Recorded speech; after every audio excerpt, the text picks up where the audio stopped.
saudara bilang di sini terkait dengan blood tester untuk ukuran ngecek melakukan tes kuku Yosef. Ini bisa saksi jelaskan apa yang terjadi terkait hal tersebut? Kita memberikan alat blood tester kepada Brigadir Ferry, dan kuku yang menurut keterangan Pak Dadang adalah kukunya Bapak Yosef, gitu kan, kita teteskan blood tester, kita tunggu beberapa saat dan muncul 2 garis walaupun yang 1 garisnya samar, gitu kan. 2 garis itu maksudnya apa? 2 garis. Jadi untuk kalau 1 garis itu berarti tidak mengandung darah. Kalau 2 garis berarti itu mengandung darah. Walaupun samar berarti itu sebenarnya masih ada darah, tetapi darah tersebut sudah yang darah di tangannya itu sudah mengalami dicuci berkali-kali. Jadi tetap masih akan menyisakan bekas darah walaupun sudah dicuci berkali-kali. Ya, kalau itu kan alatnya untuk menguji darah laten. Kalau darah laten itu tidak terlihat. Oh. Iya, darah laten, darahnya yang tidak terlihat itu masih bisa diuji. Tetapi apabila misalkan sudah dicuci berkali-kali, ya seperti itu. Berarti hasilnya akan samar untuk 1 garisnya lagi. Kalau misalkan dia belum dicuci berkali-kali atau baru 1 kali lah, itu garisnya kemungkinan akan bagus. Oh, karena jadi ada yang 2 garis, ada yang 1 garis, ada yang samar-samar ya? Kalau yang samar itu berarti udah mengalami pencucian berkali-kali. Oh, berarti sudah ada pencucian berkali-kali. Iya. Diduga dengan hasil pemeriksaan blood tester itu. Blood tester ya. Oke. Nah, dari tadi rangkaian dari pertanyaan hakim dan sedikit pertanyaan saya. Apa kesimpulan dari Inavis terkait pemeriksaan yang setelah dilakukan bersama Polda Jabar? Kalau saya bahwa ini karena tidak ada kerusakan akses pintu masuk, gitu kan, patut kita udah curiga ini pelaku adalah orang yang dikenali oleh keluarga korban, oleh korban, atau orang yang memiliki akses masuk, sehingga tidak ada kerusakan. Jadi ada orang terdekat yang bisa masuk akses dengan mudah ya? Iya, memiliki kuncinya, berarti gitu. Berarti orang terdekat ya? Iya, dia orang yang kalau malam misalkan gitu kan, korban memberikan masuk, kalau dia yang membuka pintu berarti dia sangat dikenali. Nggak mungkin orang tidak dikenali dia suruh masuk. Nah, sepanjang pengalaman Bapak sebagai Inavis berapa lama Pak, boleh tahu Pak? Dari tahun 95 Pak. Dari tahun 95 Bapak di Inavis, berarti kan pengalamannya sangat luar biasa ya? Ya, mudah-mudahan. Ya, sangat luar biasa Pak. Makanya kita nanya di sini, sebagai pengalaman Bapak selama dari tahun 95 sampai sekarang Bapak sebagai Inavis. Ya. Pastikan ngalamin terjadi tragedi gini. Kalau yang hal-hal yang biasanya temuin, apakah misalnya kalau orang jauh ada kunci rusak seperti itu? Ya, kalau orang yang tidak dikenali untuk melakukan kejahatan, dia akan merusak pintu akses masuk, akan dirusak. Gitu ya, kalau misalnya orang yang nggak dikenali. Iya. Kalau orang yang tidak, dan orang yang pemilik rumah, kalau orang yang tidak dikenali, dia tidak akan mengizinkan masuk kalau dia seandainya masih belum tidur, gitu kan, atau mengetuk, dia pasti lihat, oh belum dikenali, nggak mungkin lah dia memberikan masuk, gitu kan. Itu pasti sangat dikenali, suruh masuk malam-malam, apalagi yang di dalam itu hanya 2 orang perempuan, gitu kan. Kalau dua-duanya sudah tidur, berarti yang masuk orang yang memiliki kunci, gitu kan. Kalau orang yang tidak memiliki kunci berarti kan dia harus melakukan pengerusakan. Nah itu. Oke, nah berarti jadi intinya adalah jadi nggak jauh dari orang terdekat. Nah, orang terdekat. Terus keduanya, mohon maaf, secara psikologi, gitu kan, orang itu kan kelihatan. Kalau secara psikologi, hari pertama itu akan kelihatan, gitu kan. Contohnya Pak Yosef, dia bisa memberikan statement di Explorer Subak dengan gamblangnya tanpa ada riuk bahwa dia kehilangan keluarga. Terus ketika di TKP juga, kan Pak Yosef ada di TKP, gitu kan, itu TKP, dia tenang-tenang aja, gitu kan, tidak seperti orang kehilangan orang yang dicintainya. Tidak seperti orang yang kehilangan orang yang dicintainya, dia tenang-tenang aja.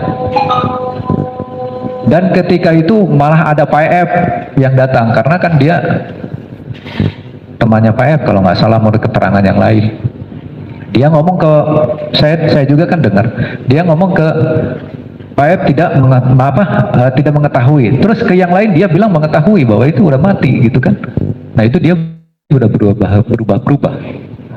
Berarti Pak Yosef itu. jadi pada saat itu berubah-ubah ya. Iya. Oke. Karena Stick gelap ada?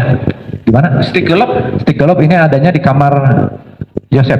Oh. Stick golop ada di kamar Yosef. Kita karena di lukanya Ibu Tuti itu ada yang segitiga, termasuk ada yang berbentuk segitiga, kita curiga gitu kan, apakah ini stick golop gitu kan.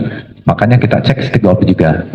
Termasuk stick golop kita di swab juga yang mulia, di swab juga, dan hasilnya kita periksa menggunakan blood tester gitu kan. Saya sempat koordinasi dengan puslapor, Pak Asep, kalau tanah juga kalau diuji oleh ini bisa muncul seperti darah gitu kan. Sempat gitu kata saya. Kalau alat dari pusinapis yang jelas, jadi arahan dari pusinapis ketika alat kita gunakan itu akan muncul 2 garis apabila mengandung darah gitu kan. Nah setelah kita uji termasuk di kukunya Pak Yosef waktu itu. Oh diambil kuku? Yang di kuku Pak Yosef itu yang ambil Inapis Polda yang motongnya, kita uji menggunakan blood tester dan muncul 2 garis walaupun yang satunya garisnya agak tipis gitu kan. Tetapi alat tersebut karena ujinya untuk apa itu saudara? Darah. Hah? Darah yang mulia. Oh darah. Siap. Jadi kalau misalkan adanya darah itu bisa muncul gitu kan, 2 garis. Hanya ketika itu mungkin kalau darahnya sering dicuci maka garisnya tidak akan jelas. Jadi akan samar aja garisnya yang keduanya. Kalau seandainya tidak mengandung darah maka hanya 1 garis aja yang jelas. Gitu yang mulia. Tadi saudara nyatakan ngambil kuku. Yang ngambil kuku dari kalau Inapis rambut Polda. ada nggak rambut? Rambut kita enggak. Oh rambut enggak. Rambut kita enggak. Hanya waktu itu jadi kuku yang patut diduga bahwa siapapun pada saat itu patut diduga melakukan kejahatan gitu kan. Kita harus berasumsi seperti itu. Makanya ketika Pak Dadang Binkin yang Inapis Polda malam Sabtu itu melakukan pemotongan terhadap kuku Pak Yosef gitu kan. Terus Bapak Brigadir Ferry meminta kepada saya, Pak Asep, ada blood tester nggak? Kata saya bilang ada. Makanya langsung ini apa? Ini kukunya Pak Yosef, hasil Pak Dadang Binkin.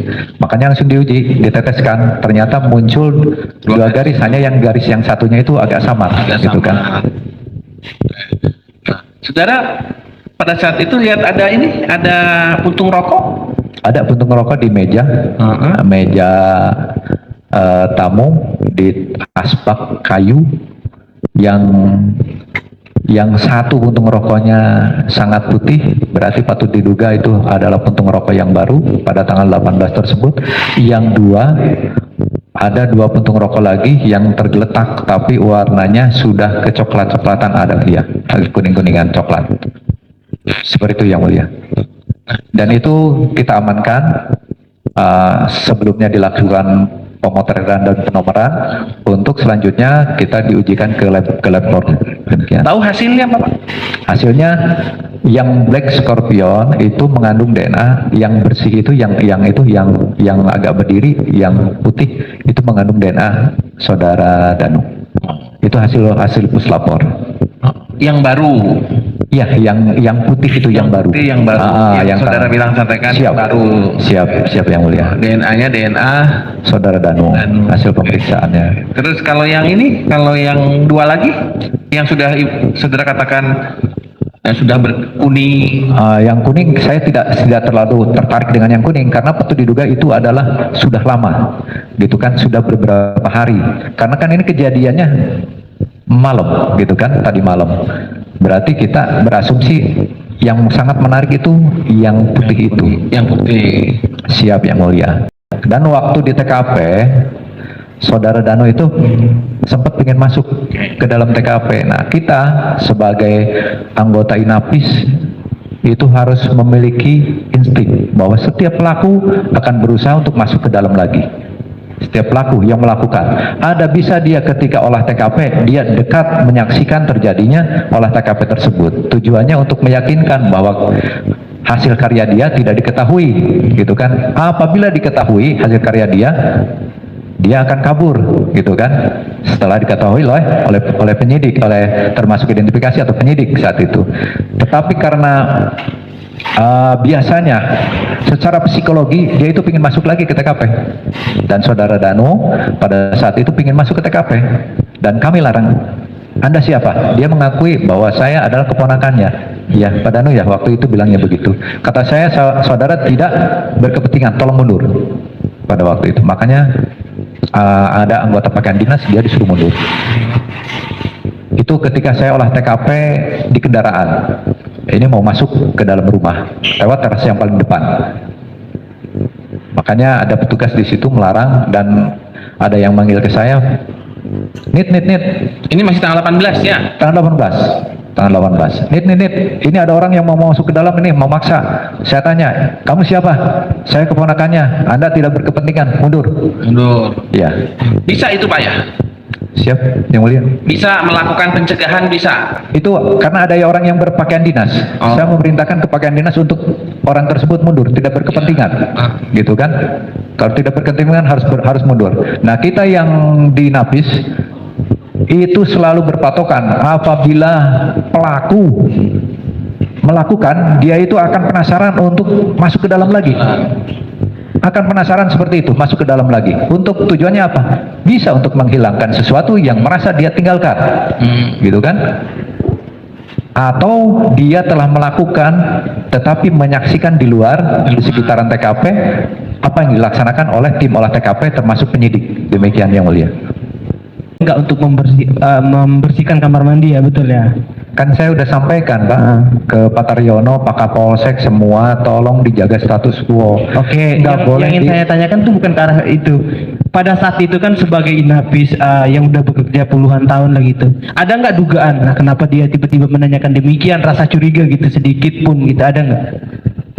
Sedikit aja gitu rasa, kenapa Bapak ini tiba-tiba nanyain begitu gitu loh, saudara saksi? Ada?